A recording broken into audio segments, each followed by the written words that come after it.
Hi, it's Tristan, and in this video, I'm taking a look at the Sigma 35mm f1.4 lens. This lens is made for both Canon as well as Nikon mounts for SLRs and DSLRs. And I gotta say, for the price charged for this lens, this is an excellent lens and compares very favorably to the Nikon or Canon counterparts, which are much more expensive. Let's show you the box first that it comes in.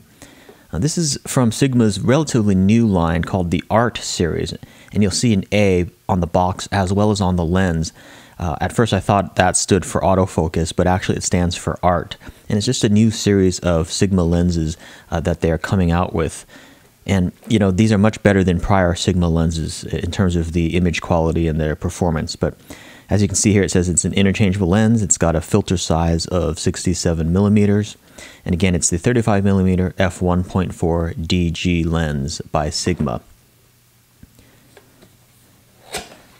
I've already unboxed it, but you know, inside you've got your warranty card, your instruction manual.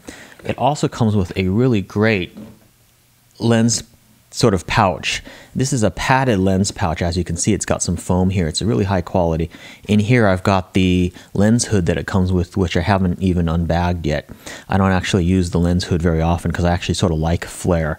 But the lens can go in here, and it's just sort of a nice padded case for the lens. And it's certainly better than lens pouches that, you know, is included by Canon, for instance. So that's really a nice plus. And then on the back, it's also got this little lube. You can even wear it on your belt if you want to, or when you're out in the field. So here's the lens here, and in my opinion, it looks even better than the equivalent 35mm Canon L lens, the f1.4 lens. It just has a nicer look and just really a great design to it, and feels real sturdy in build quality as well. Comes with both front and rear lens caps. Let me go ahead and take those off. It's got both your autofocus and your manual focus switch right here. It's made in Japan, and it's a bit of a heavy lens for a 35mm, and that's because it's very fast, high quality glass with lots of elements. As you can see wide open there, the aperture is a complete circle there.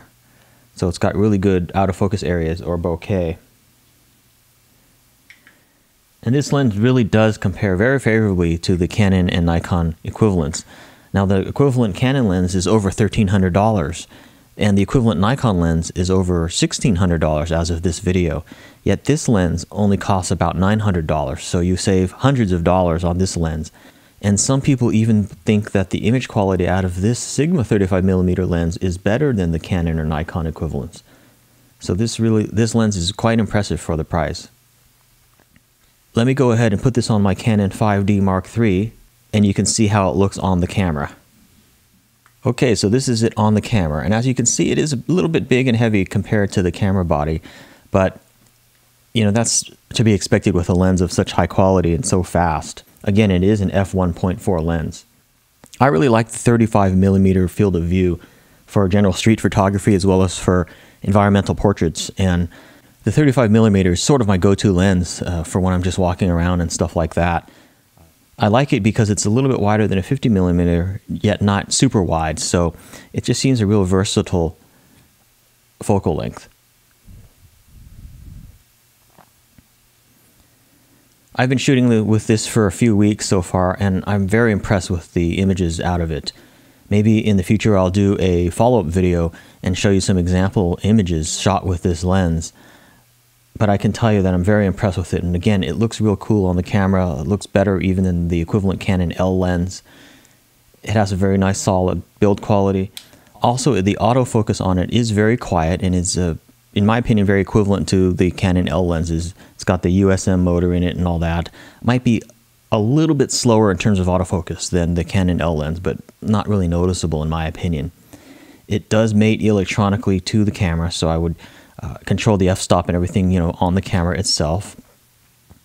And again, it does have the autofocus motor and all that too. So you can also, of course, you can also manual focus with this really nice manual focus ring here as well. So all in all, I have to say I'm quite impressed with this Sigma 35mm f1.4 DG art lens. One major difference between the Sigma and the equivalent Canon L lens is that the Sigma is not weather sealed, so it's not as waterproof or water resistant as a Canon lens.